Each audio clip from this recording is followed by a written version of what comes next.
Hey, I just wanted to come here and talk a little bit about drug abuse and disordered eating. The two are both pretty important problems, and they're both interrelated for a couple of different reasons. So first I wanted to talk a little bit about disordered eating, or really the types of disordered eating. Three most common eating disorders that are diagnosable are anorexia nervosa, bulimia nervosa, and binge eating disorders. All three of those are listed within the Diagnostic Statistical Manual, a fifth one, which basically delineates all of the mental disorders that someone can have. These are the three most common. A lot of people with eating disorders do flip back and forth between these, or so they'll have being diagnosed with anorexia nervosa, and then they'll switch back and forth between bulimia or things like that. So a lot of patients who are suffering from eating disorders are not strictly going under one eating disorder label. These are the three most common types. I just wanted to talk a little bit more about them because they are the most common types.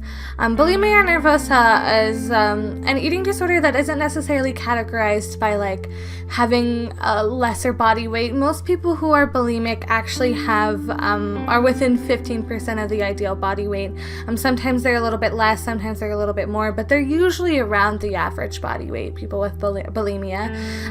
But that doesn't necessarily mean that bulimia doesn't cause problems with people's health. Actually, it's quite the opposite. So people who are bulimic will go through episodes of binge eating, so they will eat a lot of calories in one sitting, and after eating these really large portions, people who are diagnosed with bulimia will usually purge this. They do this a couple of different ways. They have self-induced vomiting, they use laxatives, a lot of things like that to basically try to expel the food that they just ate. A lot of eating disorders are also characterized by having excessive exercise, and so that's bulimia nervosa. There's also anorexia. Anorexia usually is characterized by having a lower body weight, and they get so low that they actually start to experience a lot of health issues. It's not anorexia. People with anorexia don't eat enough, and so that's the problem, is they're not getting enough calories in. And then lastly, binge eating disorders is a little bit different. It's where they will eat too much. They will consume too many calories, and this can lead to some health issues, and also a lot of the times they're a little bit embarrassed to eat sometimes, so they will eat alone. So those are the three most common diagnosable eating disorders, and like I said, a lot of people cycle between the three. So as you can see, there's a little bit of drug use as there with laxatives and things like that to induce purging. So that's one of the ways they're interrelated, but there's a bunch of other ways that they're interrelated. So eating disorders do have a lot of negative side effects, but I think I'll go over those later in the presentation. But one of the things that it does is it does affect the immune system. People who are not taking in enough calories, or who are purging and things like that, often have weaker immune systems than people who are a healthy diet.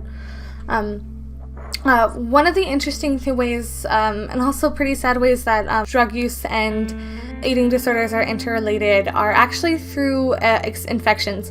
So a lot of studies have shown, for example, Kwandi, 2019, a study in 2019 showed that people who were exposed to infections in childhood actually have an increased risk of developing eating disorders.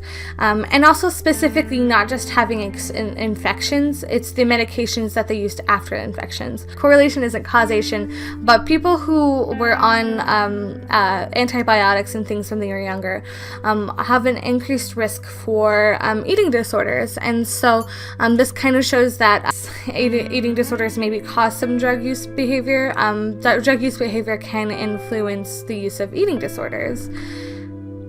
And another thing is women who are treated with steroids can also experience weight gain, and can cause people to be vulnerable to developing eating disorders as well. And so a lot of different drugs that people use can influence their later development of eating disorders.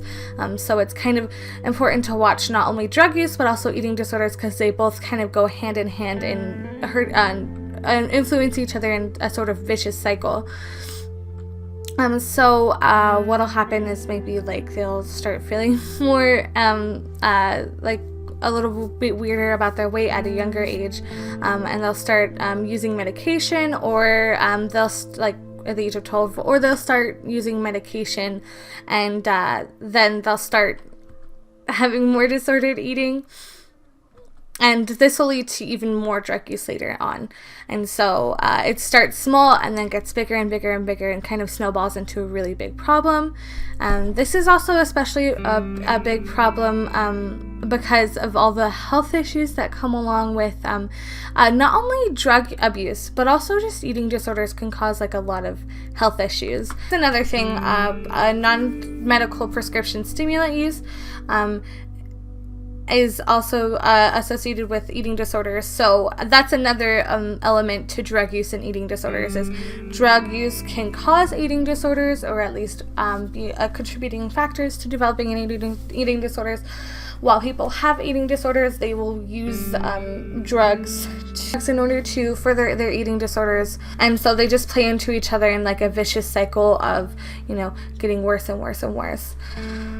Both their drug use and their eating disorders will feed off of each other, and this is just a really big problem because there are a lot of issues that are associated with drug use, such as occupational issues, financial issues. It can cause issues within the family, so that's a really big problem. And then also just health-wise, eating disorders just have so many physical symptoms that come along with them. Not only are they like a psychiatric disorder, but they are like a physical illness. It causes a lot of physical illness.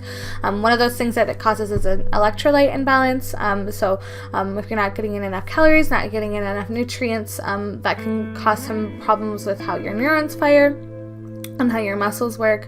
Endocrine malfunctioning, it can cause some problems with your hormones. A lot of people, women with lower body weights don't actually have periods. They have a lot of issues with that, and some heart problems as well. So if people aren't eating enough, they often have, they will conserve, in order for the body to conserve the energy that it is taking in, because it's not getting that much energy because you're not consuming enough calories, the body will actually start to conserve energy, start to cut off non-essential functions. So a lot of people with eating disorders, especially anorexia, will start losing hair, and then their body basically just starts shutting itself down because it doesn't have the energy to keep up. So energy will go to will get pulled away from like essential functions, for non-essential functions, in order to do things that are more essential. And unfortunately, a lot of energy goes into like pumping your heart, and so it can has a lot of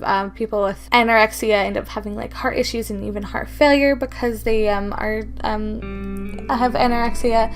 And then some other things that are related specifically to the bulimia is a lot of the times the purging itself, like throwing up a lot, has some really disastrous effects on like the esophagus, because you're throwing up so much, and that's a lot of acidity that's going through your mouth and stuff.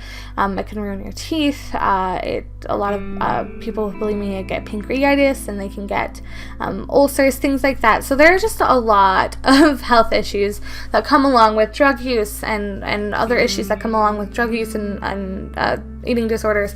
And so it's just a really big problem that all of these will feed into each other in order to make it worse. And so it's kind of like just a mixed bag of making everything feeding into each other and making things worse. And so it's kind of great to see all these like diseases just go off the screen, and there are ways to kind of help you recover from eating disorders and also from drug use, to get help from the issues that they're having. And it's a good idea, like this person on screen, to like reach out for help. And so one of the things that you can do to reach out for help is there are helplines, like the ANAD helpline. Their phone number is on the screen, so you can reach out to help that way. They're available 9 to 5 Central Time, to just help you with finding resources and to not feel so alone, and hopefully help that eating disorders. And then also like if you go to doctors, you can get referrals, and if you go to a psychiatrist, they can also help give you referrals and resources in order to help overcome disordered eating if you feel that you may have a problem. And same thing with drug abuse. You can also reach out to people, and they should be reach out to those resources and call helplines and stuff, and they should be able to help hopefully overcome some of that, so you can avoid some of the kind of harsh effects that can come along with eating disorders and also drug abuse.